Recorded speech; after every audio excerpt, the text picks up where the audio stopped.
11th Chemistry, Unit 3 தனிமங்களின் ஆவர்த்தன வகைப்பாடு Periodic Classification of Elements. இந்த வீடியோவிலே பாடத்தினுடைய முக்கிய பகுதிகளின் தொகுப்பை பார்ப்போமா?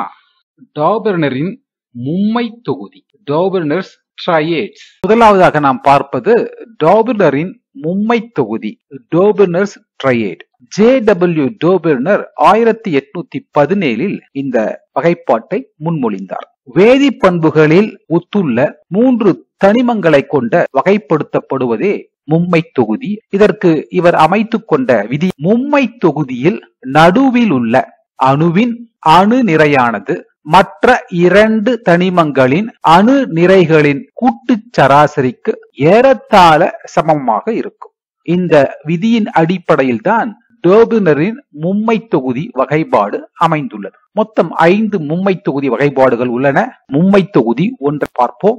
Lithium, sodium, potassium. இதில் மைய தனிமமாக இருப்பது சோடியம். விதியின்படி லித்தியத்தின் அணு நிறை 7, பொட்டாசியத்தின் அணு நிறை 39, சோடியத்தின் அணு நிறை. இதை பெற லித்தியத்தின் அணு நிறை 7, பொட்டாசியத்தின் அணு நிறை 39, இதை கூட்டி 2ஆல் வகுக்க 23 கிடைக்கிறது. இதுவே சோடியத்தினுடைய அணுநிறை. உண்மையாக சோடியத்தினுடைய அணுநிறையானது 22.98. மும்மை தொகுதி 2. இதில் இவர் எடுத்துக்கொண்ட 3 தனிமங்களானது குளோரின், புரோமின், அயோடின். இதில் புரோமின் மைய தனிமம். விதியின்படி குளோரின் அணு நிறை 35.5, அயோடினின் அணு நிறை 127 ஆக முதல் மற்றும் 3வது தனிமத்தினுடைய அணு நிறைகளை கூட்டி 2ஆல் வகுக்க 81.25 கிடைக்கிறது. புரோமினின் உண்மையான அணு நிறையானது 79.9. 3வது மும்மை தொகுதி. இதில் கால்சியம், ஸ்ட்ரான்சியம், பேரியம் உள்ளது. இதில் மைய தனிமமானது ஸ்ட்ரான்சியம். டாபர்னரின் மும்மை விதிப்படி இது சரியாக அமைகிறதா என்பதை பார்ப்போம். கால்சியத்தின் அணு நிறை 40, பேரியத்தின் அணு நிறை 137, ஸ்ட்ரான்சியத்தின் அணு நிறை முதல் மற்றும் இறுதி தனிமங்களின் அணு நிறைகளை கூட்டி 2ஆல் வகுக்க கிடைப்பது 88.5. ஸ்ட்ரான்சியத்தின் அணு நிறையானது விதிப்படி 88.5. உண்மையில் ஸ்ட்ரான்சியத்தின் அணு நிறையானது 87.62 ஆக டாபர்னர் 5 மும்மை தொகுதிகளை வகைப்படுத்தினார். அவற்றில் 3ஐ நாம் தெரிந்து கொண்டோம். டாபர்னரின் மும்மை தொகுதிக்கான வரம்புகள் யாவை? 1. குறிப்பிட்ட சில தனிமங்களை மட்டுமே மும்மை தொகுதிகளாக வகைப்படுத்த முடிந்தது. குறிப்பாக இரும்பு, cobalt, nickel, ruthenium, rhodium, palladium, osmium, iridium, platinum போன்ற மும்மை தொகுதிகளுக்கு இவ்வகைப்பாட்டை பயன்படுத்த இயலவில்லை. அடுத்து நாம் பார்க்க இருப்பது நியூலாந்து எண்ம விதி, லா ஆஃப் ஆக்டேவ்ஸ். இது 1864 ஜான் நியூலாந்து அவர்களால் முன்மொழியப்பட்டது. இவ்விதியின்படி தனிமங்களை அவற்றின் அணு நிறைகளின் ஏறு வரிசையில் அமைக்கும் போது ஒவ்வொரு 8வது தனிமத்தினுடைய பண்பும் 1வது தனிமத்தின் பண்பும் ஒத்திருக்கும். இவ்விதியே எண்ம விதி. இந்த விதியை புரிந்து கொள்ள இந்த அட்டவணையை பார்ப்போம். தனிமங்கள் அவற்றின் அணு நிறையை பொறுத்து ஏறு வரிசையில் அமைந்துள்ளது. Lithium, beryllium, boron, carbon, nitrogen, oxygen, fluorine. அதை தொடர்ந்து 8வதாக அமைகின்ற தனிமமானது சோடியம். அதன் அணு நிறை 23. Magnesium, aluminium, silicon, phosphorus, sulphur, chlorine. அதை தொடர்ந்து பொட்டாசியம் மற்றும் கால்சியம். இந்த வரிசையானது அணு நிறைகளின் ஏறு வரிசையில் அமைந்துள்ளதை நம்மால் பார்க்க முடிகிறது. விதியின்படி 1வது தனிமத்தினுடைய பண்பும் 8வது தனிமத்தினுடைய பண்பும் ஒரே மாதிரியாக இருக்கும். ஆக லித்தியத்தின் பண்பும் 8வதாக அமைந்திருக்கின்ற சோடியத்தின் பண்பும் ஒரே மாதிரியாக உள்ளது. சோடியம் 1வது தனிமமாக எடுத்துக்கொண்டால் 8வதாக அமைகின்ற தனிமமானது பொட்டாசியம். ஆக சோடியத்தின் பண்பும் பொட்டாசியத்தினுடைய பண்பும் ஒத்திருக்கும். அதுபோல பெர்லியத்தை 1வது தனிமமாக கொண்டால் 8வது தனிமமாக இருப்பது மெக்னீசியம். பெர்லியத்தின் பண்பும் மெக்னீசியத்தின் பண்பும் ஒத்திருக்கும். மெக்னீசியமானது 1வது தனிமம் என கொண்டால் 8வதாக இருப்பது கால்சியம். மெக்னீசியத்தின் பண்பும் கால்சியத்தின் பண்பும் ஒத்திருக்கும். இவ்வாறாக நியூலண்ட் அவர்கள் அக்காலத்தில் கண்டறியப்பட்ட தனிமங்களை எண்ம விதியை அடிப்படையாக கொண்டு வகைப்படுத்தினார். வரம்பு. இவ்விதி கால்சியம் வரையிலான லேசான தனிமங்களுக்கு மட்டுமே பொருந்தியது. அதிக நிறையுடைய தனிமங்களை இவ்வாறு வகைப்படுத்த இயலவில்லை என்பது நியூலண்ட் எண்ம விதியின் குறைபாடு. டி சான்கோடைஸின் தனிமங்களின் வகைப்பாடு. குறிப்பு வரைக. AEB டி சான்கோடைஸ் 1962 முன்மொழிந்த வகைப்பாடே சான்கோடைஸின் தனிமங்களின் வகைப்பாடு. இவரின் கூற்றுப்படி பொருட்களின் பண்புகள் அவற்றின் எண்களின் பண்புகளோடு தொடர்புடையது. இவரின் கூற்றில் பொருட்கள் என்பது தனிமங்களை குறிக்கின்றது, எண்கள் என்பது அணு நிறையை குறிக்கின்றது. தனிம வரிசை அட்டவணையை உருவாக்குவது தொடர்பான முயற்சிகளிலே முதல் குறிப்பிடத்தக்க முயற்சி இதுவே ஆகும். டி சான்கோடைஸின் தனிமங்களின் வகைப்பாடு. இவர் எவ்வாறு தனிம வரிசை அட்டவணையை உருவாக்கினார் என்பதை பார்ப்போம். கிடைமட்டமாக 16 அலகுகள் கொண்ட செங்கோடுகளை அமைத்துக் கொண்டார். 45 டிகிரி கோணத்தில் கண்டறியப்பட்ட தனிமங்களின் அணு எண்களின் ஏறு வரிசையில் செங்கோடுகளில் குறித்துக் கொண்டார். இந்த தாளை தகுந்த உருளையில் ஒட்டினார். இதுவே சான்கோடைஸின் தனிம வரிசை அட்டவணை. இந்த அட்டவணையை சற்று பார்ப்போம். உருளையில் 16 செங்கோடுகளில் இந்த செங்கோட்டை கவனிப்போம். இந்த செங்கோடில் அணு எண்ணின் ஏறு வரிசையில் லித்தியம், சோடியம், பொட்டாசியம் அமைந்துள்ளது. இவை மூன்றும் ஒத்த பண்புகளை கொண்டுள்ளது என்பதை நாம் அறிவோம் அல்லவா? அதுபோல இந்த செங்கோட்டை கவனியுங்கள். அணு எண்ணின் ஏறு வரிசையில் 2 அணுக்கள் இந்த செங்கோடில் காணப்படுகிறது. ஒன்று போரான், மற்றொன்று அலுமினியம். இவை இரண்டும் ஒத்த பண்புகளை கொண்டுள்ளதே. இந்த செங்கோட்டை கவனியுங்கள். இந்த செங்கோட்டில் 2 தனிமங்கள் உள்ளன. ஒன்று கார்பன், மற்றொன்று சிலிக்கான். இவை இரண்டும் ஒத்த பண்பை கொண்டிருக்கிறதே. அதுபோல இந்த செங்கோட்டை கவனியுங்கள். மெக்னீசியம் மற்றும் கால்சியம் இரண்டும் ஒரே மாதிரியான வேதிப்பண்புகளை கொண்டுள்ளதல்லவா? ஆக டி சான்கோடைஸின் தனிம வரிசை அட்டவணையில் தனிமங்களின் பண்புகளானது அவற்றின் அணு நிறைகளுடனான தொடர்பை எடுத்துரைத்தவர் தான் டி சான்கோடைஸ். எனவே சான்கோடைஸின் தனிம வரிசை அட்டவணையானது மற்ற தனிம வரிசை அட்டவணைகள் அமைவதற்கு மிக முக்கியமாக கருதப்பட்டது. டிமிட்ரி மெண்டலீஃபின் ஆவர்த்தன விதியை கூறு. மெண்டலீஃபின் வகைப்பாடு. டிமிட்ரி மெண்டலீவ் 1868 தன்னிச்சையாக ஒரு விதியை உருவாக்கினார். அந்த விதியானது ஆவர்த்தன விதி என அழைக்கப்பட்டது. அவர் கூறிய அந்த விதியை பார்ப்போம். டிமிட்ரி மெண்டலீஃபின் ஆவர்த்தன விதி. தனிமங்களின் பண்புகள் அவற்றின் அணு நிறைகளின் ஆவர்த்தன சார்பாக அமைகின்றன. இந்த கூற்றுதான் ஆவர்த்தன விதி என்று அழைக்கப்படுகிறது. இவர் 12 வரிசை மற்றும் 8 தொகுதிகளால் ஆன தனிம வரிசை அட்டவணையை உருவாக்கினார். அக்காலத்தில் அறியப்பட்ட 70 தனிமங்களை அவற்றின் அணு நிறைகளின் ஏறு வரிசையில் பல செங்குத்து தொகுதிகளாக வகைப்படுத்தினார். மெண்டலீஃபின் ஆவர்த்தன அட்டவணை. இங்கு பார்ப்பது அணு நிறையின் ஏறு வரிசையில் 12 வரிசை மற்றும் 8 தொகுதிகளில் அவர் காலத்தில் கண்டறியப்பட்ட சுமார் 70 தனிமங்கள் அமைத்தார்.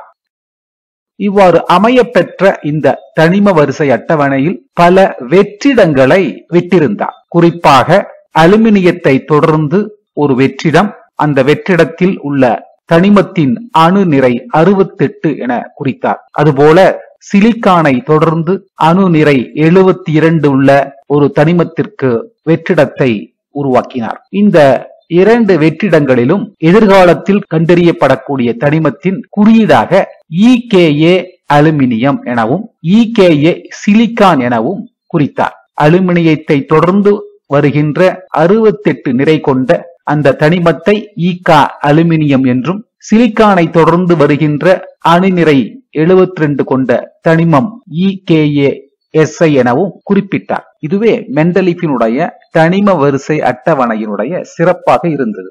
EKA அலுமினியம் மற்றும் EKA சிலிக்கான் பற்றி குறிப்பு வரைக. தற்போதுதான் பார்த்தோம். தொகுதி 3ஐ சார்ந்த காலியம் Ga மற்றும் தொகுதி 4ஐ சார்ந்த ஜெர்மேனியம் Ge ஆகியவை மெண்டலீஃப் காலத்தில் கண்டறியப்படவில்லை. ஈகா அலுமினியம் என்பது அலுமினியத்தை தொடர்ந்து வருகின்ற காலியத்தை GA முன்கூட்டியே குறிக்கிற குறியீடு. அதுபோல EKA சிலிக்கான் என்பது சிலிக்கானை தொடர்ந்து வருகின்ற ஜெர்மேனியம் GE முன்கூட்டியே குறிக்கிற குறியீடு. மெண்டலீஃப் காலியம் ஜெர்மேனியம் தனிமங்களின் இயற் மற்றும் வேதி பண்புகளை முன்கூட்டியே நிர்ணயித்தார். காலியம் மற்றும் ஜெர்மேனியம் தனிமங்கள் கண்டறியப்பட்ட பின்னர் அவைகளின் பண்புகள் மெண்டலீஃபினால் முன்கூட்டியே நிர்ணயிக்கப்பட்ட பண்புகளுடன் ஏறத்தாழ ஒத்திருந்தன. இங்கு பார்ப்பது EKA அலுமினியம், EKA சிலிக்கான், அவற்றின் மெண்டலீஃபால் நிர்ணயிக்கப்பட்ட பண்புகள் மற்றும் அந்த தனிமங்கள் பிற்காலத்தில் கண்டறியப்பட்ட பின்பு அவற்றினுடைய பண்புகளையும் இங்கு ஒப்பிட்டு பார்ப்போம். அணு நிறை மெண்டலீஃபால் நிர்ணயிக்கப்பட்ட EKA அலுமினியத்தின் அணுநிறை 68, கண்டறியப்பட்ட தனிமமானது காலியம் GA, அதன் அணு நிறை 70. அதுபோல EKA அலுமினியத்தின் அடர்த்தி மெண்டலீஃபால் நிர்ணயிக்கப்பட்டது 5.9 கிராம் சென்டிமீட்டர் பவர் -3. கண்டறியப்பட்ட காலியத்தினுடைய அடர்த்தியானது 5.94 கிராம் சென்டிமீட்டர் பவர் -3. அதுபோல EKA சிலிக்கான் மெண்டலீஃபால் நிர்ணயிக்கப்பட்ட அணுநிறை 72, கண்டறியப்பட்ட தனிமமானது ஜெர்மானியம் GE, இதன் அணுநிறை 72.59. அதுபோல அடர்த்தி EKA சிலிக்கானின் அடர்த்தி 5.5 கிராம் சென்டிமீட்டர் பவர் -3, கண்டறியப்பட்ட ஜெர்மேனியத்தின் அடர்த்தி 5.3. ஆக முன்கூட்டியே மெண்டலீஃபால் நிர்ணயிக்கப்பட்ட இந்த இரண்டு தனிமங்களின் பண்புகள் ஏறத்தாழ கண்டறியப்பட்ட தனிமங்களின் பண்புகளுடன் ஒத்திருப்பதை நம்மால் பார்க்க முடிகிறது. இதுவே மெண்டலீஃப் தனிம வரிசை அட்டவணையினுடைய சிறப்பாக உள்ளது. மெண்டலீஃபின் ஆவர்த்தன அட்டவணையில் உள்ள முரண்பாடுகள் யாவை? 1. ஒத்த பண்புகளை உடைய தனிமங்கள் வெவ்வேறு தொகுதியிலும் வெவ்வேறு பண்புகளுடைய தனிமங்கள் ஒரே தொகுதியிலும் வைக்கப்பட்டிருக்கின்றன. எடுத்துக்காட்டாக இங்கு பார்ப்பது மெண்டலீஃப் தனிம வரிசை அட்டவணை. தொகுதி 1, 2, 3, 4, 5, 6, 7, 8. இதில் ஒத்த பண்புகளை கொண்ட தனிமங்கள் வெவ்வேறு தொகுதியில் உள்ளதை பார்ப்போம். 1. வெள்ளியும் தாலியமும் ஒத்த பண்பை உடையது, வெவ்வேறு தொகுதிகளில் இடம்பெற்றுள்ளது. அதுபோல பேரியமும் லெட்டும் ஒத்த பண்புகளை உடையது, வெவ்வேறு தொகுதிகளில் காணப்படுகிறது. வெள்ளி மற்றும் தாலியம், பேரியம் மற்றும் ஈயம், தாமிரம் மற்றும் பாதரசம் ஆகிய இணைகள் ஒத்த பண்புகளை கொண்டிருந்தாலும் வெவ்வேறு தொகுதிகளில் இடம்பெற்றுள்ளது. இது முரண்பாடு. இந்த முரண்பாட்டை தனிம வரிசை அட்டவணையில் காணப்படுகிறது என்பதை பார்ப்போம். ஒத்த பண்புகளை உடைய தனிமங்கள் வெள்ளி மற்றும் தாலியம் வெவ்வேறு தொகுதிகளில் வைக்கப்பட்டுள்ளது. அதுபோல பேரியமும் லெட்டும் ஒத்த பண்புகளை உடையது, வெவ்வேறு தொகுதிகளில் இடம்பெற்றுள்ளன. காப்பரும் மெர்க்குரியும் ஏறத்தாழ ஒத்த பண்புகளை கொண்டது, வெவ்வேறு தொகுதிகளில் இடம்பெற்றுள்ளது. முரண்பாடு 2.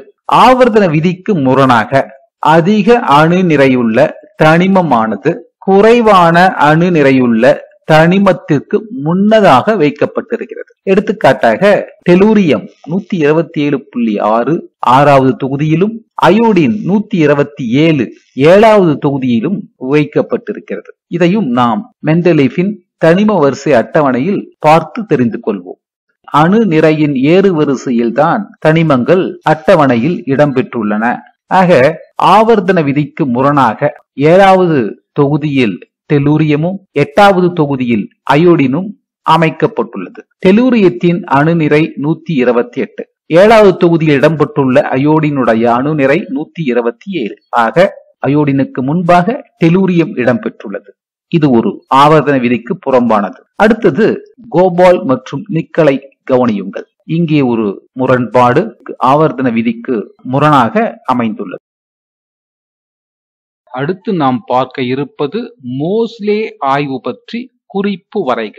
மோஸ்லே ஆய்வு பற்றி குறிப்பு வரைக. 1913 ஹென்றி மோஸ்லே கண்டறியப்பட்ட 75 முதல் 80 தனிமங்களை கொண்டு ஒவ்வொரு தனிமாக இந்த ஆய்வுக்கு உட்படுத்தினார். அதாவது தனிமத்தை அதிக ஆற்றலுடைய எலக்ட்ரானை கொண்டு மோத செய்து அதன் மூலம் பெற்ற சிறப்பு எக்ஸ் கதிர் நிறமாலையினை ஆய்வு செய்தார். இதில் தனிமத்தினுடைய அணு எண்ணிற்கும் உமிழப்பட்ட சிறப்பு எக்ஸ் கதிர்களின் அதிர்வெண்ணிற்கும் உள்ள தொடர்பை வரைபடத்தில் குறித்தார். அதாவது தனிமங்களின் அணு எண்ணை Z அச்சிலும் அந்த தனிமங்களிலிருந்து பெறப்பட்ட அதிர்வெண்ணின் வர்க்கமூலத்தை Y அச்சிலும் குறித்து வரைபடம் வரையும் போது அது ஒரு நேர்கோட்டு வரைபடமாக அமைந்தது. ஆக தனிமங்களின் அணு எண்ணிற்கும் அவைகளின் அதிர்வெண்ணுக்கும் இடையே உள்ள தொடர்பை ஒரு சமன்பாடாக வெளிப்படுத்தினார். அந்த சமன்பாடானது root nu is equal to A into Z minus B. இந்த சமன்பாட்டில் Z என்பது தனிமத்தின் அணு எண், நியூ என்பது அதிர்வு எண், A மற்றும் B ஆகியவை மாறிலிகள். இந்த மாறிலிகள் அனைத்து தனிமத்திற்கும் ஒரே மாதிரியாக இருப்பதையும் கண்டார். இந்த வரைபடத்தினுடைய முக்கியத்துவம் யாது? இந்த வரைபடத்தை கொண்டு புதியதாக கண்டறியப்பட்ட தனிமத்தை மேற்கண்ட ஆய்வுக்கு உட்படுத்தி அதன் மூலம் பெற்ற அதிர்வெண்ணின் மதிப்பை Y அச்சில் குறித்து அதை நேர்கோட்டில் வெட்டுமாறு செய்து பின்பு அந்த கோட்டை Y அச்சில் வெட்டுமாறு செய்யும் பொழுது கிடைக்கின்ற அணு எண்ணே புதியதாக கண்டறியப்பட்ட தனிமத்தினுடைய அணு எண். ஆக இதுதான் இந்த வரைபடத்தினுடைய சிறப்பு. ஆக புதியதாக கண்டறியப்பட்ட தனிமம் ஒன்று வெளிப்படுத்தும் சிறப்பு எக்ஸ் கதிரின் அதிர்வெண்ணை கொண்டு அந்த தனிமத்தினுடைய அணு எண்ணை கண்டறியலாம். ஆவர்த்தன தன்மை என்றால் என்ன? ஆவர்த்தன தன்மை என்றால் என்ன? இங்கு பார்ப்பது தனிம வரிசை அட்டவணை.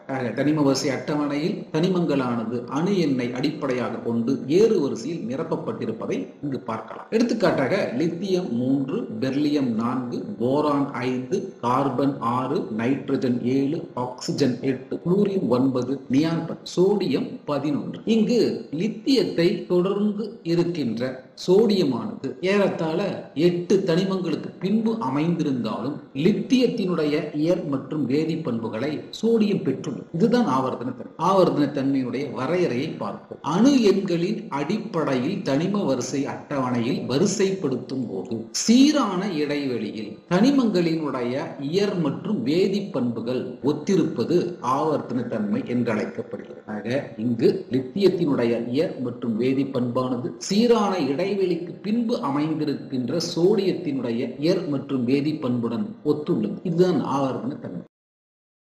நவீன ஆவர்த்தன விதியை கூறு. இந்த கேள்வியானது தேர்வுக்கு மிக முக்கியமான கேள்வி. நவீன ஆவர்த்தன விதியை கூறு. இது மிக முக்கியமான கேள்வி. தனிமங்களின் இயற் மற்றும் வேதி பண்புகள் அவற்றின் அணு எண்களின் ஆவர்த்தன சார்பாக அமையும். இதுவே நவீன ஆவர்த்தன விதி. அணு எண் Z 100ஐ விட அதிகம் பெற்றுள்ள தனிமங்களுக்கு IUPAC முறையில் பெயரிடுதலை தெரிந்து கொள்வோமா? அணு எண் 100ஐ விட அதிகம் பெற்றுள்ள தனிமங்களுக்கு IUPAC முறையில் தற்காலிகமாக பெயரிடுதல். புதிய தனிமங்கள் கண்டறியப்படும் போது அத்தனிமத்தை கண்டறிந்தவர் IUPAC வழிமுறையை பின்பற்றி ஒரு பெயரினை பரிந்துரை செய்வார். அந்த பரிந்துரையானது பொதுமக்களின் கருத்துக்களை கேட்டறிந்த பின்னர் IUPAC அமைப்பானது அங்கீகரிக்கும். இந்த இடைப்பட்ட காலத்தில் புதியதாக கண்டறியப்பட்ட தனிமமானது IUPAC விதிகளின் அடிப்படையில் தற்காலிக பெயரால் அழைக்கப்படும். அந்த தற்காலிக பெயருக்கான விதிகள் மற்றும் வழிமுறையை பார்ப்போம். 1. புதியதாக கண்டறியப்பட்ட தனிமத்தின் அணு எண்ணிலிருந்து நேரடியாக பெயருக்கான எண்சார் மூலம் நியூமரிக்கல் ரூட் வருவிக்கப்படுகிறது. இலக்கம், மூல வார்த்தை நியூமரிக்கல் ரூட், சுருக்க பெயர் அப்ரிவேஷன். இலக்கம் 0விற்கு மூல வார்த்தை நில், 1க்கு அன், 2க்கு பை, 3க்கு ட்ரை, 4க்கு குவாட், 5க்கு பென்ட், 6க்கு எக்ஸ், 7க்கு செட், 8க்கு ஆக்ட், 9க்கு என். இவைகள் தான் மேலே இருக்கின்ற இலக்கங்களுக்கான மூல வார்த்தை. இந்த மூல வார்த்தையினுடைய ஆரம்ப எழுத்து அந்த மூல வார்த்தைக்கான சுருக்க பெயராக அமைகிறது. எடுத்துக்காட்டாக இலக்கம் 0 அதன் மூல வார்த்தை நில், அதன் சுருக்க பெயர் அதாவது அப்ரிவேஷன் என். அதுபோல 1க்கு அன், எனவே யூ, 2க்கு பை, எனவே பி. இவ்வாறாக அனைத்து இலக்கத்திற்கும் சுருக்க பெயர் அப்ரிவேஷன் அமைக்கப்பட்டிருக்கிறது. 2. அணு எண்ணிற்கு இணையான எண் மூலங்கள் ஒன்றாக்கப்பட்டு எம் திருச்சேர்க்கை சஃபிக்ஸ் எழுதப்படுகிறது. எடுத்துக்காட்டாக அணு எண் 104. இதில் 3 இலக்கங்கள் உள்ளன. 1, 0, 4. 1க்கு அன், 0க்கு நில், 4க்கு குவாட். இதனுடன் இயம் சேர்க்க வேண்டும். எனவே அணு எண் 104 தற்காலிக பெயரானது அன்னில் குவாடியம். 3. எண் இலக்கம் 9 குறிக்கின்ற மூலமா ஆனது நில் 0 குறிக்கின்ற நில்லுக்கு முன்னர் எழுதப்படும் போது எண்ணில் உள்ள இறுதி எண் எழுதப்படாமல் விடப்படுகிறது. என் பிளஸ் நில், ஆகவே எனில் என எழுதப்படுகிறது. இதுபோல அனைத்து தற்காலிக பெயருக்கு பின்பு வருகின்ற எம், முன்னர் பை ஆர் ட்ரை ஆகியவை எழுதப்படும் போது அவற்றின் இறுதியில் உள்ள ஐ எழுதப்படாமல் விடப்படுகிறது. பை பிளஸ் எம், பயம். அதுபோல ட்ரை பிளஸ் எம், ட்ரயம். இந்த பையில் உள்ள ஐயும் ட்ரையில் உள்ள ஐயும் எழுதப்படாமல் இணைத்து எழுதப்படுகிறது. 4. எண்சார் மூலங்களின் முதல் எழுத்துகளில் இருந்து புதிய தனிமத்தின் குறியீடு உருவாக்கப்படுகிறது. எடுத்துக்காட்டாக அணு எண் 104. இதனுடைய தற்காலிக பெயர் அன்னில் குவாடியம். அன்னில் குவாடியம். ஒவ்வொரு எண்சார் மூலத்தில் உள்ள முதல் எழுத்து அந்த தனிமத்தினுடைய குறியீடாக வாய்பாடாக அமைகிறது. யு என் கியூ. எனவே அணு எண் 104 தற்காலிக குறியீடு UNQ. ஆக இவைகள் தான் அணு எண் 100க்கு மேல் உள்ள தனிமங்களுக்கான தற்காலிக பெயரிடுதலுக்கான வழிமுறை. இவற்றின் அடிப்படையில் சில எடுத்துக்காட்டுகளை பார்ப்போம். அணு எண் 103 அன் நில் ட்ரயம். அன்னில் Triumph UNT. 109 அன் நில் NEM. Anil NEM UNE.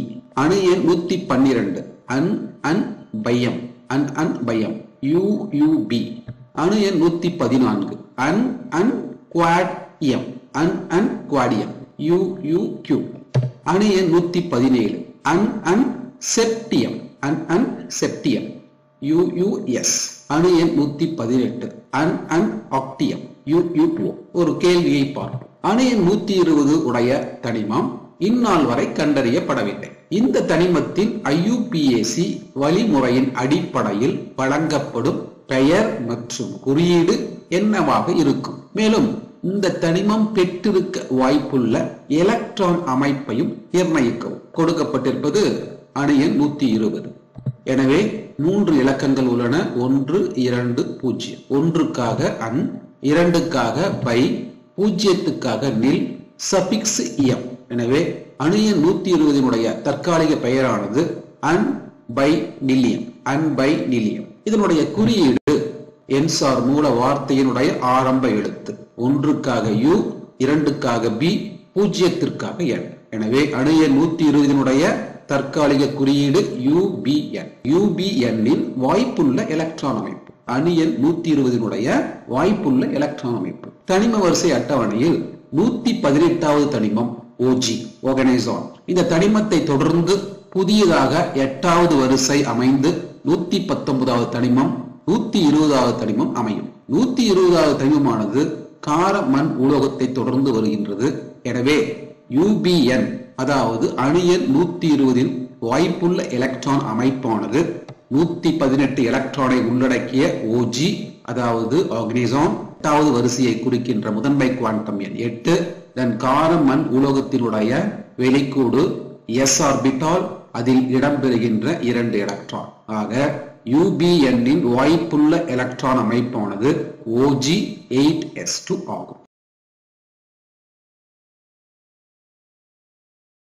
தொகுதிகளில் உள்ள தனிமங்களின் பொதுவான வெளிக்கூட்டு எலக்ட்ரான் அமைப்பு எழுது. முதலில் கண்டறியப்பட்ட தனிமங்கள் தனிம வரிசை அட்டவணையில் எவ்வாறு தொகுதிகளாக்கப்பட்டுள்ளது என்பதை தெரிந்து கொள்வோம். கண்டறியப்பட்ட தனிமங்கள் தனிம வரிசை அட்டவணையில் இவ்வாறாகத்தான் இடம்பெற்றுள்ளது. இங்கு பார்ப்பது S தொகுதி தனிமங்கள், அதைத் தொடர்ந்து D தொகுதி தனிமங்கள், அதைத் தொடர்ந்து பி தொகுதி தனிமங்கள். தனிம வரிசை அட்டவணையின் கீழ் சிறப்பாக அமைக்கப்பட்டுள்ள இந்த தனிமங்களானது எஃப் தொகுதி தனிமங்கள் என்று அழைக்கப்படுகிறது. இந்த தொகுதி தனிமங்களினுடைய பொதுவான வெளிக்கூட்டு எலக்ட்ரான் அமைப்பை பார்ப்போமா? முதலில் எஸ் தொகுதி தனிமங்களின் பொதுவான வெளிக்கூட்டு எலக்ட்ரான் அமைப்பு NS122. இங்கு N என்பது முதன்மை குவாண்டம், S என்பது சப் ஆர்பிட்டால் அல்லது துணைக்கூடு.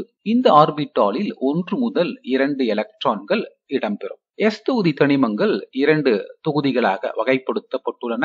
ஒன்று கார உலோகங்கள், மற்றொன்று கார மண் உலோகங்கள். கார உலோகங்களின் வெளிக்கூட்டு எலக்ட்ரான் அமைப்பு NS1, கார மண் உலோகங்களின் வெளிக்கூட்டு எலக்ட்ரான் அமைப்பு NS2. பி தொகுதி தனிமங்களின் பொதுவான வெளிக்கூட்டு எலக்ட்ரான் அமைப்பு NS2, NP126. அதுபோல டி தொகுதி தனிமங்களின் பொதுவான வெளிக்கூட்டு எலக்ட்ரான் அமைப்பு N-1D1210, NS122. இங்கு S, P, D ஆகியவை துணை ஆற்றல் மட்டங்கள் அல்லது சப் ஆர்பிட்டால். எஃப் தொகுதி தனிமங்களின் பொதுவான வெளிக்கூட்டு எலக்ட்ரான் அமைப்பு. தனிம வரிசை அட்டவணையில் முதன்மை அட்டவணைக்கு கீழாக அமைந்துள்ள தனிமங்கள் தான் எஃப் தொகுதி தனிமங்கள். இவை 2ஆக வகைப்படுத்தப்பட்டுள்ளன. ஒன்று லாந்தனாய்டுகள், மற்றொன்று ஆக்டினாய்டுகள். இவற்றின் பொதுவான எலக்ட்ரான் அமைப்பை பார்ப்போமா?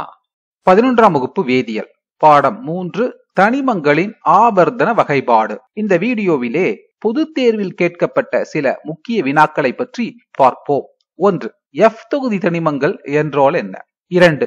லாந்தனாய்டுகள் மற்றும் ஆக்டினாய்டுகளின் பொதுவான எலக்ட்ரான் அமைப்பினை தருக. பார்ப்போம். கேள்வி எண் 1. எஃப் தொகுதி தனிமங்கள் என்றால் என்ன? இந்த கேள்வியானது ஜூலை 2022 கேட்கப்பட்டுள்ளது. கண்டறியப்பட்ட தனிமங்கள் எவ்வாறு வகைப்படுத்தப்படுகின்றன? தனிமங்களின் கடைசி இணைதிர எலக்ட்ரான் சென்று சேரக்கூடிய ஆர்பிட்டாலை பொறுத்து கண்டறியப்பட்ட தனிமங்கள் வகைப்படுத்தப்படுகின்றன என்பதை நாம் அறிவோம். அவ்வாறு பார்க்கும் பொழுது கண்டறியப்பட்ட தனிமங்களானது எஸ் தொகுதி தனிமங்கள் என்றும், பி தொகுதி தனிமங்கள் என்றும், டி தொகுதி தனிமங்கள் என்றும் வகைப்படுத்தப்பட்டுள்ளன. அதுபோல தனிமங்களின் கடைசி இணைதிர எலக்ட்ரான் சென்று சேருகின்ற ஆர்பிட்டால் எஃப் ஆர்பிட்டாலாக உள்ள போது வகைப்படுத்தப்படுகின்ற தனிமங்கள் தான் எஃப் தொகுதி தனிமங்கள். வரையறையை பார்ப்போம். பகுதி அளவு நிரப்பப்பட்ட எஃப் ஆர்பிட்டாலை தனிம நிலையிலோ அல்லது அயனி நிலையிலோ பெற்ற தனிமங்கள் எஃப் தொகுதி தனிமங்கள் என்று அழைக்கப்படுகின்றன. இங்கு பார்ப்பது தனிம வரிசை அட்டவணை. தனிம வரிசை அட்டவணையில் எஸ் தொகுதி தனிமங்கள், பி தொகுதி தனிமங்கள், டி தொகுதி தனிமங்கள் என்று வகைப்படுத்தப்பட்டுள்ளதை நம்மால் பார்க்க முடிகிறது. இடைநிலை தனிமங்களில் லாந்தனத்தின் அணு எண் 57. இதை தொடர்ந்து வருகின்ற 14 தனிமங்களின் கடைசி இணைதிர எலக்ட்ரான் சென்று சேருகின்ற எஃப் ஆர்பிட்டால் ஆனது 4f ஆர்பிட்டால். எனவே இந்த தனிமங்களானது 4f தொகுதி தனிமங்கள் என்று அழைக்கப்படுகிறது. இவைகள் பொதுவாக லாந்தனாய்டுகள் எனப்படுகின்றன. அதுபோல ஆக்டீனியம் அணு எண் 89. இதை தொடர்ந்து வருகின்ற தோரியம் முதல் லாரன்சியம் வரையிலான 14 தனிமங்களின் கடைசி இணைதிர எலக்ட்ரான் சென்று சேருகின்ற எஃப் ஆர்பிட்டால் ஆனது 5f ஆர்பிட்டால். எனவே இந்த தனிமங்கள் 5f தொகுதி தனிமங்கள் என்று அழைக்கப்படுகின்றன. இவைகள் பொதுவாக ஆக்டினாய்டுகள் எனப்படுகின்றன. உள் இடைநிலை தனிமங்கள் என்றால் என்ன? ஆக இடைநிலை தனிமங்களுக்கு உள்ளாகவே 4f மற்றும் 5f தொகுதி தனிமங்கள் அமைந்துள்ள காரணத்தினால் இந்த தனிமங்களானது உள் இடைநிலை தனிமங்கள் எனவும் அழைக்கப்படுகின்றது. எஃப் தொகுதி தனிமங்கள் இடைநிலை தனிமங்களுக்கு உள்ளேயே இடைநிலை வரிசையை உண்டாக்குகின்றன. எனவே இவை உள் இடைநிலை தனிமங்கள் எனவும் அழைக்கப்படுகிறது. ஆக எஃப் தொகுதி தனிமங்களானது அவை சேருகின்ற ஆர்பிட்டாலை பொறுத்து 2 வகைப்படுத்தப்படுகின்றது. ஒன்று 4f தொகுதி தனிமங்கள் எனவும் இவைகள் பொதுவாக லாந்தனாய்டுகள் என அழைக்கப்படுகின்றன. 2 5f தொகுதி தனிமங்கள், இவை பொதுவாக ஆக்டினாய்டுகள் என அழைக்கப்படுகிறது. கேள்வி எண் 2. லாந்தனைடுகள் மற்றும் ஆக்டினைடுகளின் பொதுவான எலக்ட்ரான் அமைப்பினை தருக. இங்கு பார்ப்பது லாந்தனத்தை தொடர்ந்து வருகின்ற 14 தனிமங்கள், அதாவது சீரியம் முதல் லுட்டீசியம் வரை உள்ள தனிமங்கள் தான் லாந்தனைடுகள். இவைகள் பொதுவாக Ln என குறிக்கப்படுகிறது. அணுக்கரு, அதை தொடர்ந்து ஆற்றல் மட்டங்கள் காணப்படுகின்றன. முதலாவது ஆற்றல் மட்டம், இரண்டாவது, மூன்றாவது, நான்காவது, ஐந்தாவது, ஆறாவது. லாந்தனைடுகளின் பொதுவான எலக்ட்ரான் அமைப்பில் முதலாவதாக அமைவது 54 எலக்ட்ரான்களை கொண்ட மந்த வாயுவான xenon. அதைத் தொடர்ந்து சீரியம் முதல் லுட்டீசியம் வரையிலான 14 லாந்தனைடுகளின் பொதுவாக காணப்படுவது 6வது ஆற்றல் மட்டத்தில் s ஆர்பிட்டாலில் 2 எலக்ட்ரான். அதற்கு முன்பாக உள்ள 5வது கூட்டில் d ஆர்பிட்டாலில் 0 முதல் 1 எலக்ட்ரான் அனைத்து லாந்தனைடுகளிலும் காணப்படுகிறது. அதற்கு முன்பாக உள்ள ஆற்றல் மட்டமான 4வது ஆற்றல் மட்டத்தில் f ஆர்பிட்டாலில் 1 முதல் 14 எலக்ட்ரான்களை பெற்றுள்ளன. எனவே லாந்தனைடுகளின் பொதுவான எலக்ட்ரான் அமைப்பு xenon 4f114 5d021 6s2. அதுபோல ஆக்டினாய்டுகளின் பொதுவான எலக்ட்ரான் அமைப்பு தோரியம் முதல் லாரன்சியம் வரை உள்ள 14 தனிமங்கள் தான் ஆக்டினைடுகள். இதன் பொதுவான எலக்ட்ரான் அமைப்பில் முதலாவதாக அமைவது 86 எலக்ட்ரானை கொண்ட மந்த வாயுவான ரேடான். இதைத் தொடர்ந்து 7வது ஆற்றல் மட்டத்தில் s ஆர்பிட்டாலில் 2 எலக்ட்ரான்கள் பொதுவாக உள்ளன. அதற்கு உள்ளாக உள்ள 6d ஆர்பிட்டாலில் 0 முதல் 2 எலக்ட்ரான்கள் காணப்படுகின்றது. அதற்கு உள்ளாக உள்ள 5f கூட்டில் 0 முதல் 14 எலக்ட்ரான்கள் ஆக்டினைடுகள் பொதுவாக பெற்றுள்ளன. எனவே ஆக்டினைடுகளின் பொதுவான எலக்ட்ரான் அமைப்பு ரேடான் 5f 0 முதல் 14, 6d 0 முதல் 2, 7s2. ஆக லாந்தனைடுகள் மற்றும் ஆக்டினைடுகளின் பொதுவான எலக்ட்ரான் அமைப்பினை புரிந்து கொண்டிருப்பீர்கள் என நம்புகின்றேன். அணு ஆரம், அட்டாமிக் ரேடியஸ் வரையறு. அணு ஆரத்தை புரிந்து கொள்ள இந்த காட்சியை பார்ப்போம். அணுவினுடைய மைய பகுதியானது நேர்மின் தன்மை கொண்டது. இது அணுக்கரு என அழைக்கப்படுகிறது என்பதை நாம் அறிவோம். ஒரு அணுவின் அணுக்கருவின் மையத்திற்கும் இணைதிர எலக்ட்ரான் உள்ள வெளிக்கூட்டிற்கும் இடையே உள்ள தூரமானது அணு ஆரம் என வரையறுக்கப்படுகிறது. வரையறையை மீண்டும் ஒரு முறை பார்ப்போம். ஒரு அணுவின் அணுக்கருவின் மையத்திற்கும் இணைதிர எலக்ட்ரான் உள்ள வெளிக்கூட்டிற்கும் இடையே ஆன தூரம் அணுவின் அணு ஆரம் என வரையறுக்கப்படுகிறது. அணு ஆரமானது r என குறிக்கப்படுகிறது. அணு ஆரத்தை நேரடியாக கண்டறிய இயலாது என்ற குறிப்பை நினைவில் வைத்துக் கொள்ள வேண்டும். சகப்பிணைப்பு ஆரம் வரையறு. சகப்பிணைப்பு ஆரத்தை புரிந்து கொள்ள இந்த காட்சியை பார்ப்போம். 2 ஒரே மாதிரியான அணுக்களால் ஆன சகப்பிணைப்பு மூலக்கூறு. இந்த சகப்பிணைப்பு மூலக்கூறில் உள்ள ஒவ்வொரு அணுவில் காணப்படுகின்ற அணுக்கருக்களுக்கு இடைப்பட்ட தொலைவானது அணுக்கருவிடை தூரம் அல்லது அணுக்கருக்களுக்கு இடைப்பட்ட தூரம் என அழைக்கப்படுகிறது. இந்த அணுக்கருக்களுக்கு இடைப்பட்ட தூரமானது எக்ஸ் கதிர் விளிம்பு விளைவு ஆய்வின் மூலம் கண்டறியப்படுகிறது. அதாவது அணுக்கருக்களுக்கு இடைப்பட்ட இந்த தொலைவானது d என குறிக்கப்படுகிறது. ஒற்றை சகப்பிணைப்பால் பிணைக்கப்பட்டுள்ள 2 ஒத்த அணுக்களின் அணுக்கருக்களுக்கு இடையே ஆன தொலைவின் பாதி சகப்பிணைப்பு ஆரம் என அழைக்கப்படுகிறது. இங்கு d என்பது அணுக்கருவிடை தூரம். r = d/2. சகப்பிணைப்பு ஆரம் காண்பதற்கான வாய்பாடு r = d/2. இங்கு d என்பது அணுக்கருவிடை தூரம். அணுக்கருவிடை தூரத்தை கண்டறிய எக்ஸ் கதிர் விளிம்பு விளைவு ஆய்வு பயன்படுகிறது. கணக்கு 1. சோதனை மூலம் கண்டறியப்பட்ட குளோரின் மூலக்கூறின் அணுக்கருவிடை தூரம் 1.98 ஆங்ஸ்ட்ரோம் எனில் குளோரினின் சகப்பிணைப்பு ஆரத்தை காண்க. குளோரின் மூலக்கூறில் 2 குளோரின் அணுக்களின் அணுக்கருவிடை தூரம் 1.98 ஆங்ஸ்ட்ரோம். இந்த அணுக்கருவிடை தூரத்திலிருந்து குளோரினின் சகப்பிணைப்பு ஆரத்தை கணக்கிட வேண்டும். கணக்கில் கொடுக்கப்பட்டுள்ளது d. அணுக்கருவிடை தூரம் 1.98 ஆங்ஸ்ட்ரோம். அணுக்கருவிடை தூரத்திலிருந்து சகப்பிணைப்பு ஆரத்தை காண்பதற்கான வாய்பாடு சகப்பிணைப்பு ஆரம் = d/2. d-னுடைய மதிப்பை இந்த வாய்ப்பாட்டில் புகுத்தி எழுத சகப்பிணைப்பு ஆரம் = 1.98 ஆங்ஸ்ட்ரோம் by 2. இதை சுருக்க r = 0.99 ஆங்ஸ்ட்ரோம். எனவே குளோரினின் சகப்பிணைப்பு ஆரம் is equal to 0.99 angstrom. கணக்கு 2. சோதனை மூலம் கண்டறியப்பட்ட DH bond Cl அணுக்கரு இடை தூரம் 1.28 angstrom எனில் ஹைட்ரஜனின் சகப்பிணைப்பு ஆரத்தினை ஷோமேக்கர் மற்றும் ஸ்டீவன்சன் வாய்ப்பாட்டை பயன்படுத்தி காண்க. கணக்கை தீர்ப்பதற்கு கொடுக்கப்பட்டுள்ள குறிப்புகள்: குளோரினின் சகப்பிணைப்பு ஆரம் 0.99 angstrom, குளோரினின் எலக்ட்ரான் கவர்த்தன்மை 3, ஹைட்ரஜனின் எலக்ட்ரான் கவர்த்தன்மை 2.1, ஹைட்ரஜன் குளோரின் அணுக்கரு இடை தூரம் D, இதன் மதிப்பானது 1.28 angstrom. தனித்த ஒரு அணுவின் சகப்பிணைப்பு ஆரத்தினை இரு வேறுபட்ட A மற்றும் B ஆகிய அணுக்களுக்கு இடையே உள்ள அணுக்கரு இடை தூரத்திலிருந்து காண்பதற்கான வாய்ப்பாட்டை ஷோமேக்கர் மற்றும் ஸ்டீவன்சன் முன்மொழிந்தார்கள். அந்த வாய்ப்பாடு TA bond B is equal to covalent radii of A plus covalent radii of B minus 0.09 chi A minus chi B. இங்கு chi A என்பது A என்ற அணுவினுடைய எலக்ட்ரான் கவர்த்தன்மை,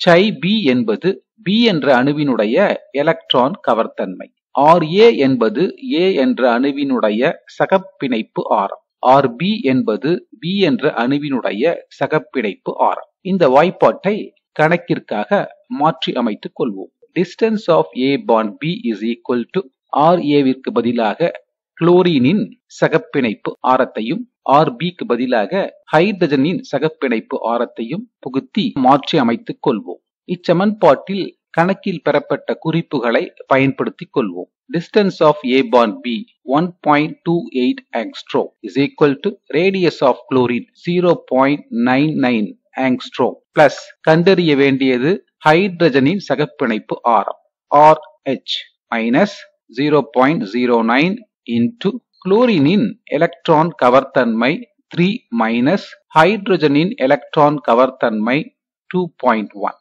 இதை சுருக்க 1.28 is equal to covalent radii of hydrogen plus 0.99 minus 0.09 into 0.9.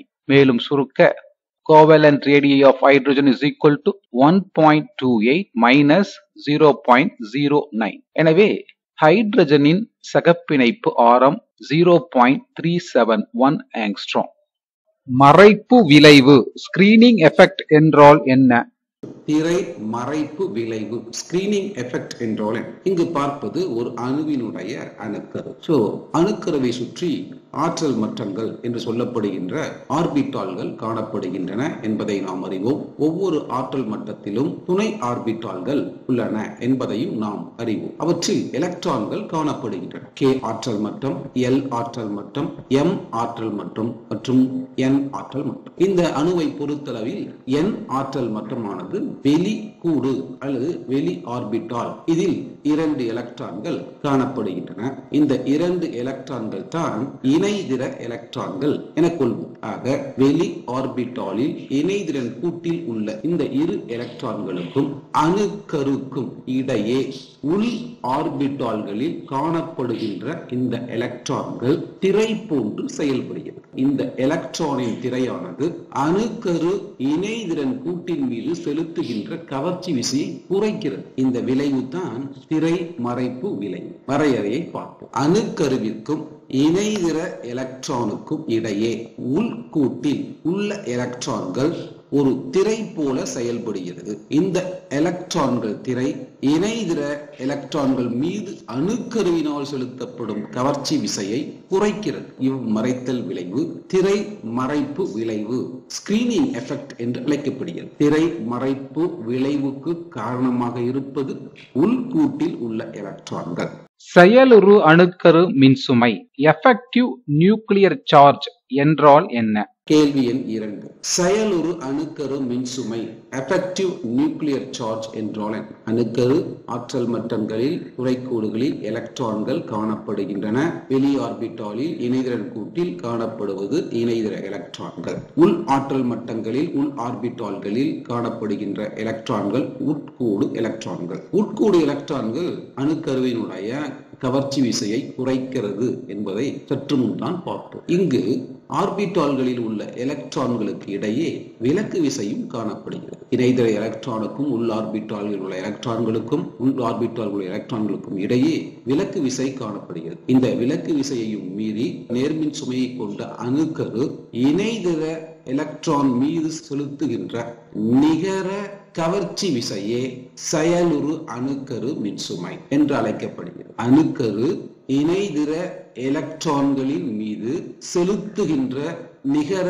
அணுக்கரு மின்சுமையே செயலுறு அணுக்கரு மின்சுமை என்று அழைக்கப்படுகிறது. வரையறையை பார்ப்போம். வெளிக்கூட்டில் உள்ள இணைதிற எலக்ட்ரான்களால் உணரப்படும் நிகர அணுக்கரு மின்சுமை செயலுறு அணுக்கரு மின்சுமை என்று அழைக்கப்படுகிறது. இந்த செயலுறு அணுக்கரு மின்சுமையை ஒரு சமன்பாட்டின் மூலமாக தோராயமாக கணக்கிட முடியும். அந்த சமன்பாடானது Z செயலுறு is equal to Z minus S. இங்கு Z என்பது அணு எண், S என்பது திரை மறைப்பு மாறிலி, ஸ்கிரீனிங் கான்ஸ்டன்ட். மறைத்தல் மாறிலி S மதிப்பை காண்பதற்கான விதிகளே ஸ்லேட்டர் விதிகள். இந்த வீடியோவிலே ஸ்லேட்டர் விதிகளை பற்றி தெரிந்து கொள்வோமா?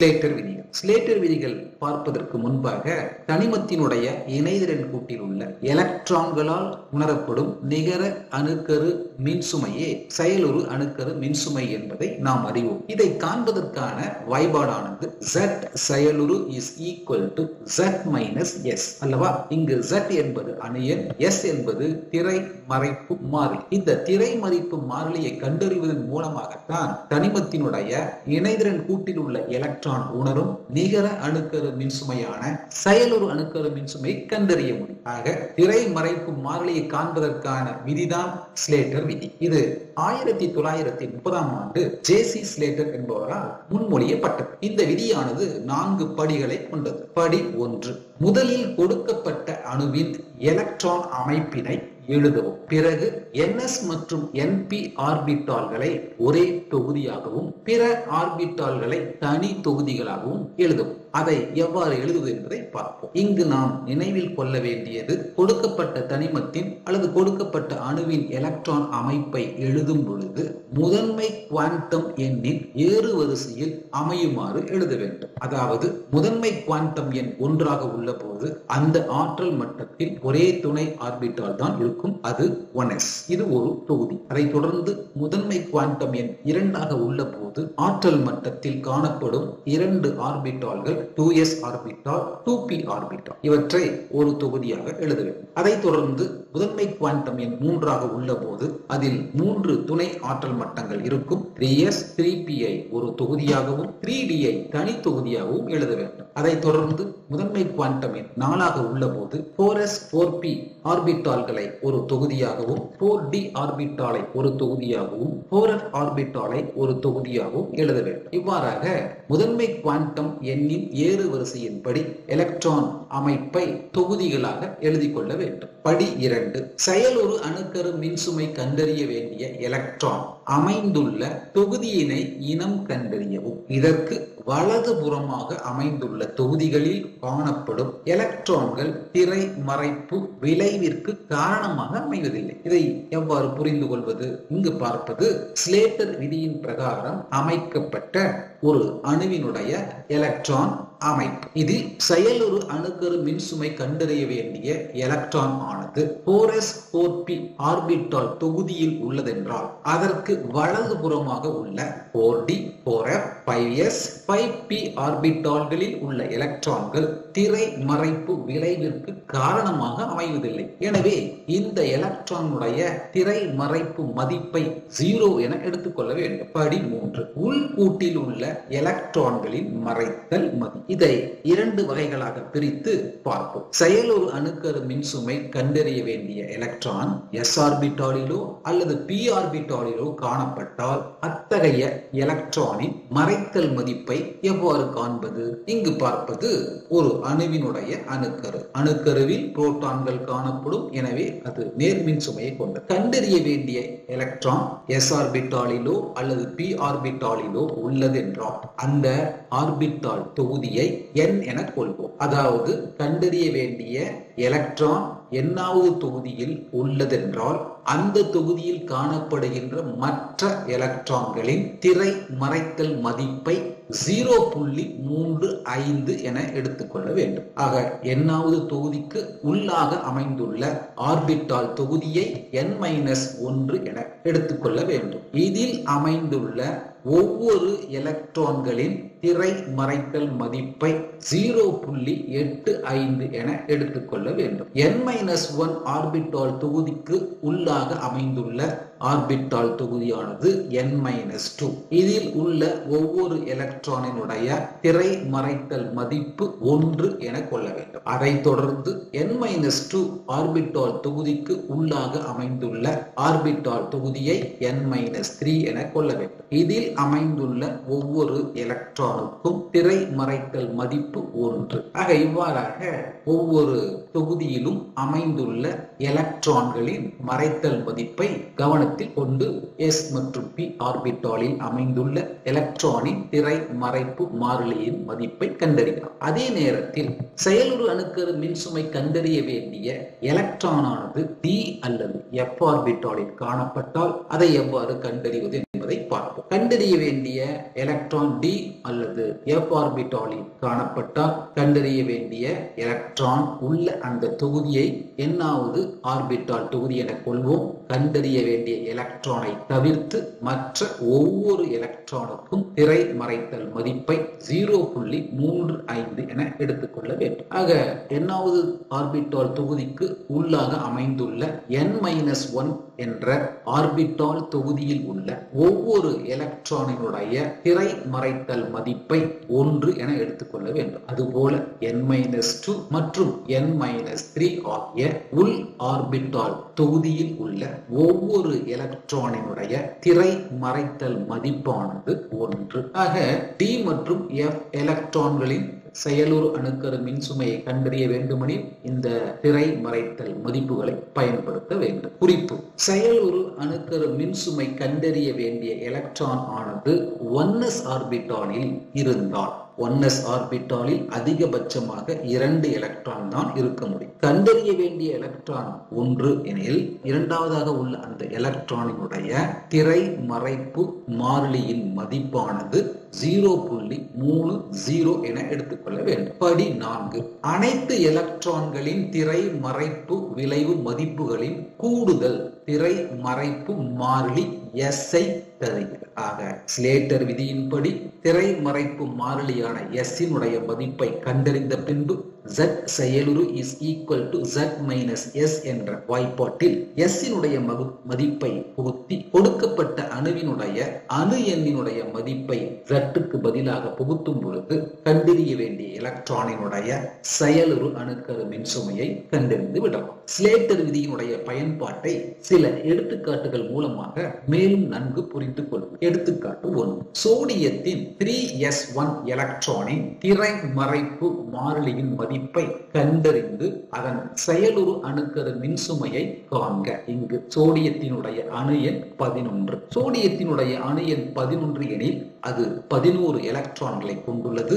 இதன் எலக்ட்ரான் அமைப்பு 1s2 2s2 2p6 3s1. கண்டறிய வேண்டிய எலக்ட்ரான் உள்ள ஆர்பிட்டால் 3s1 அல்லவா? எனவே ஸ்லேட்டர் விதியின்படி இந்த அமைப்பை ஆர்பிட்டால் தொகுதியாக்கி கொள்வோம். 1s2 ஒரு தொகுதி, 2s2 2p6 ஒரு தொகுதி, 3s1 ஒரு தொகுதி. கண்டறிய வேண்டிய எலக்ட்ரான் உள்ளது 3s1 அல்லவா? எனவே அது n. அதற்கு முன்பாக உள்ளது n-1. அதற்கு முன்பாக உள்ளது n-2. எண்ணாவது ஆர்பிட்டால் தொகுதியில் கண்டறிய வேண்டிய எலக்ட்ரானை தவிர்த்து மற்ற எலக்ட்ரானினுடைய மதிப்பு 0.35 0.35 அல்லவா? அதுபோல n-1 உள் ஆர்பிட்டால் தொகுப்பில் உள்ள ஒவ்வொரு எலக்ட்ரானினுடைய திரை மறைத்தல் மதிப்பு 0.85. அதுபோல n-2 ஆர்பிட்டால் தொகுதியில் உள்ள ஒவ்வொரு எலக்ட்ரானினுடைய திரை மறைத்தல் மதிப்பானது 1. எனவே திரை மறைப்பு மாறிலி S is equal to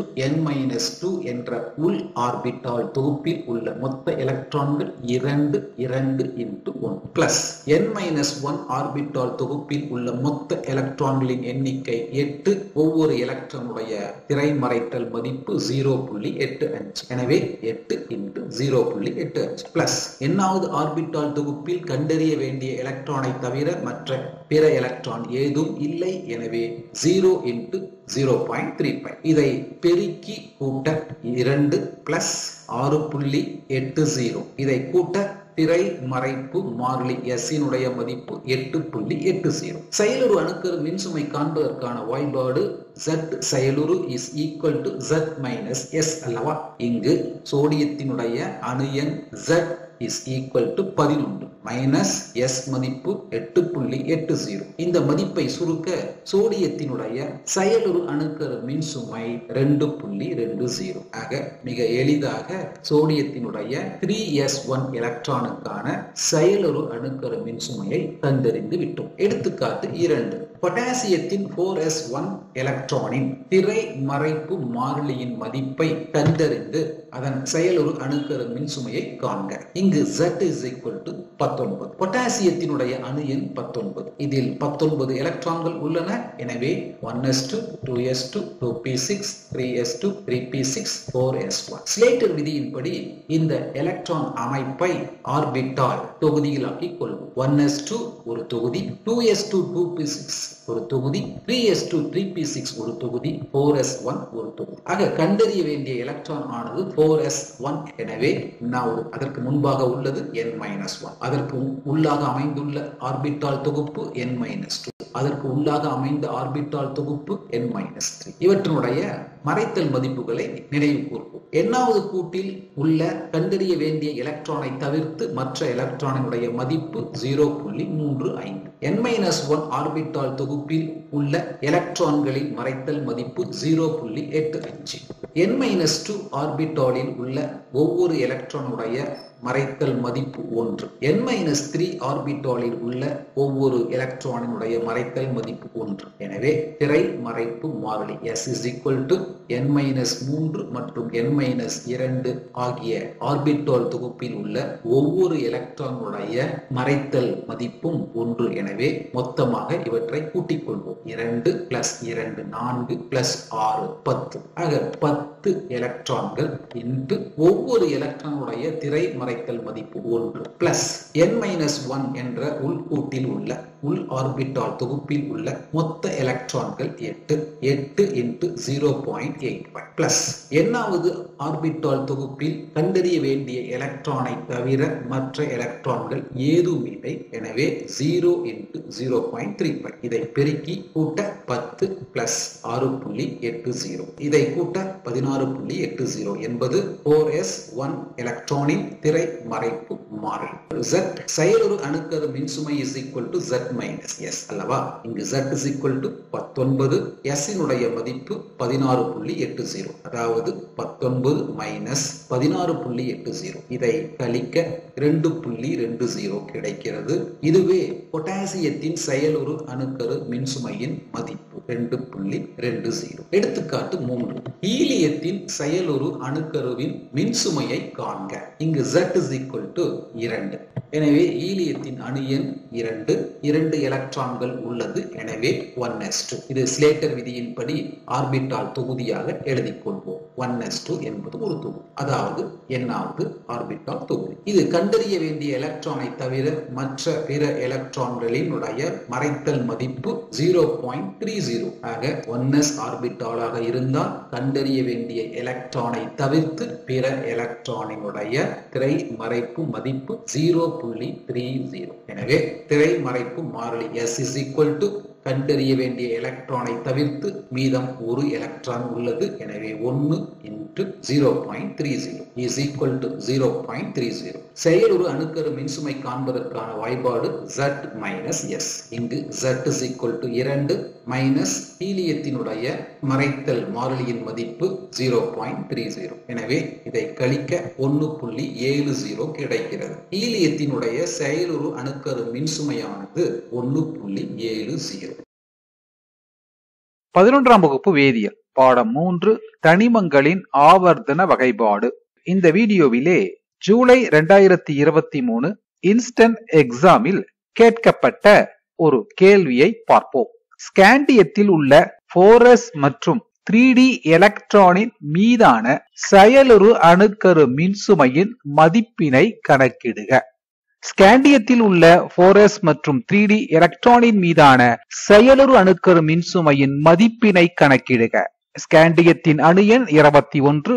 இந்த கேள்வியானது ஜூலை 2023 இன்ஸ்டன்ட் எக்ஸாமில் கேட்கப்பட்டுள்ளது.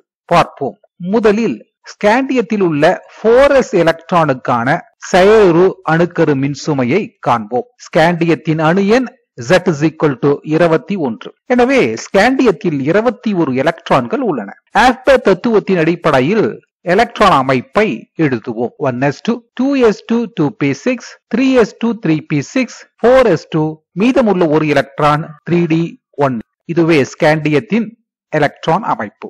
ஸ்லேட்டர் விதியின்படி ஸ்காண்டியத்தின் எலக்ட்ரான் அமைப்பை தொகுதிகளாக்கிக் கொள்வோம். 1s2 ஒரு தொகுதி, 2s2 2p6 ஒரு தொகுதி, 3s2 3p6 ஒரு தொகுதி, 3d1 என்பது ஒரு தனி தொகுதி, 4s2 என்பது ஒரு தொகுதி. இவ்வாறு பெறப்பட்ட தொகுதிகளில் கண்டறிய வேண்டிய தொகுதி என்னெனவும் அதில் உள்ள பிற எலக்ட்ரானின் மறைத்தல் மதிப்பு 0.35 என்பதையும் நாம் அறிவோம். உள் தொகுதிகளில் 3d1, 3s2, 3p6 ஆகியவை n-1 எனவும் இதில் உள்ள ஒவ்வொரு எலக்ட்ரானின் திரை மறைத்தல் மதிப்பானது 0.35. அதுபோல அதற்கு உள்ளாக உள்ள 2s2, 2p6 ஆனது n-2. இதில் உள்ள ஒவ்வொரு எலக்ட்ரானுடைய மறைத்தல் மதிப்பு 1. மேலும் உள் ஆர்பிட்டாலில் உள்ள 1s2 ஒரு தொகுதி, இது n-3. இதில் உள்ள ஒவ்வொரு எலக்ட்ரானின் திரை மறைத்தல் மதிப்பு 1. இந்த விவரங்களின் அடிப்படையில் ஸ்காண்டியத்தின் 4s எலக்ட்ரானுக்கான மறைத்தல் மதிப்பை கணக்கிடுவோம். தொகுதி, அந்த தொகுதியில் காணப்படும் எலக்ட்ரான்களின் எண்ணிக்கை, s மதிப்பிற்கு ஒவ்வொரு எலக்ட்ரானின் பங்களிப்பு, s மதிப்பிற்கு குறிப்பிட்ட தொகுதியில் உள்ள எலக்ட்ரான்களின் பங்களிப்பு பார்ப்போம். முதலில் n, அதாவது 4s தொகுதியில் 2 எலக்ட்ரான்கள் உள்ளன. கண்டறிய வேண்டிய எலக்ட்ரானை தவிர்த்து ஒரு எலக்ட்ரான், எனவே 1. இதனுடைய மறைத்தல் மதிப்பானது 0.35. இவை இரண்டையும் பெருக்க 0.35 என்பது அந்த தொகுதியில் உள்ள எலக்ட்ரான்களின் மொத்த மறைத்தல் மதிப்பு. அதைத் தொடர்ந்து தொகுதி n-1, இந்த தொகுதியில் 2, 8, 9 எலக்ட்ரான்கள் உள்ளன. ஒவ்வொரு எலக்ட்ரானின் திரை மறைத்தல் மதிப்பு 0.85. எனவே இவற்றை பெருக்க 7.65. இதைத் தொடர்ந்து அனைத்து உள் தொகுதியிலும் காணப்படுகின்ற எலக்ட்ரானின் திரை மறைத்தல் மதிப்பு 1. எனவே 2 தொகுதிகளில் உள்ள எலக்ட்ரான்களையும் கூட்டிக் கொள்வோம். 6, 8, 10. ஆக n-2 மற்ற உள் தொகுதிகளில் காணப்படுகின்ற மொத்த எலக்ட்ரான்களின் எண்ணிக்கை 10. ஒவ்வொரு எலக்ட்ரானின் மறைத்தல் மதிப்பு 1. எனவே 10 × 1 is equal to 10. இவற்றை கூட்ட ஸ்காண்டியத்தில் 4s எலக்ட்ரானின் திரை மறைத்தல் மாறிலி அல்லது மதிப்பு s is equal to 18. தனிமத்தினுடைய செயலுறு அணுக்கரு மின்சுமை காண்பதற்கான வாய்ப்பாட்டை நாம் அறிவோம் அல்லவா? அதாவது Z minus S.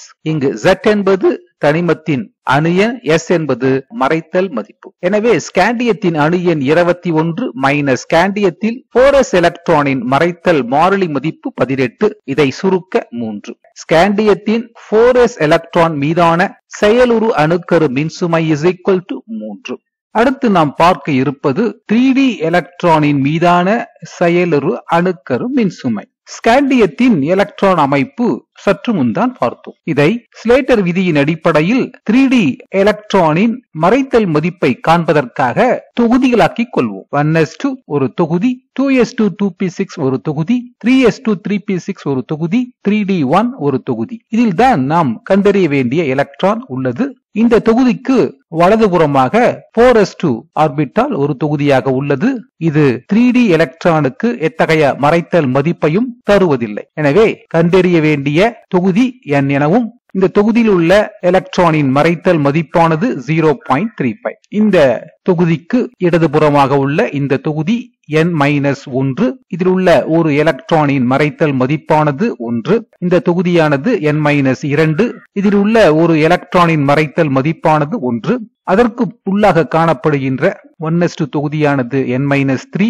இதில் உள்ள ஒரு எலக்ட்ரானின் மறைத்தல் மதிப்பு 1. இந்த விவரங்களை அடிப்படையாக கொண்டு தொகுதி, அத்தொகுதியில் காணப்படும் எலக்ட்ரான்களின் எண்ணிக்கை, S மதிப்பிற்கு ஒவ்வொரு எலக்ட்ரானின் பங்களிப்பு மதிப்பு, S மதிப்பிற்கு குறிப்பிட்ட தொகுதியில் உள்ள எலக்ட்ரான்களின் பங்களிப்பு பார்ப்போம். முதலில் n. இந்த தொகுதியில் கண்டறிய வேண்டிய எலக்ட்ரானை தவிர வேற எந்த எலக்ட்ரானும் இல்லை. எனவே 0. இந்த தொகுதியில் காணப்படுகின்ற ஒரு எலக்ட்ரானின் மறைத்தல் மதிப்பு 0.35. இதை பெருக்க 0. அடுத்து கண்டறிய வேண்டிய எலக்ட்ரான் d ஆர்பிட்டாலில் உள்ள போது ஸ்லேட்டர் விதியின்படி அனைத்து உள் தொகுதிகளில் உள்ள எலக்ட்ரானின் மறைத்தல் மதிப்பு 1. எனவே n-1 மற்றும் பிற உள் தொகுதிகளில் காணப்படுகின்ற மொத்த எலக்ட்ரான்களின் எண்ணிக்கை 18. ஒவ்வொரு எலக்ட்ரானின் மறைத்தல் மதிப்பு 1. இதை பெருக்க 18. ஆக ஸ்காண்டியத்தின் 3D ஆர்பிட்டாலில் உள்ள இந்த எலக்ட்ரானின் மறைத்தல் மாறிலி S ஆனது 18. தனிமத்தின் செயலுறு அணுக்கரு மின்சுமை காண்பதற்கான வாய்ப்பாடு Z-S. ஸ்காண்டியத்தின் அணு எண் Z21. ஸ்காண்டியத்தின் மறைத்தல் மாறிலியின் மதிப்பு 18. இதை சுருக்க 3. ஆக ஸ்காண்டியத்தில் 3D எலக்ட்ரானின் மீதான செயலுறு அணுக்கரு மின்சுமையானது 3. இந்த வீடியோ உங்களுக்கு பிடித்திருந்தால் லைக் பண்ணுங்க, ஷேர் பண்ணுங்க, மறக்காம ஸ்ரீதர்ஸ் ஈஸி கெமிஸ்ட்ரி சேனலை சப்ஸ்கிரைப் பண்ணுங்க. தேங்க்யூ.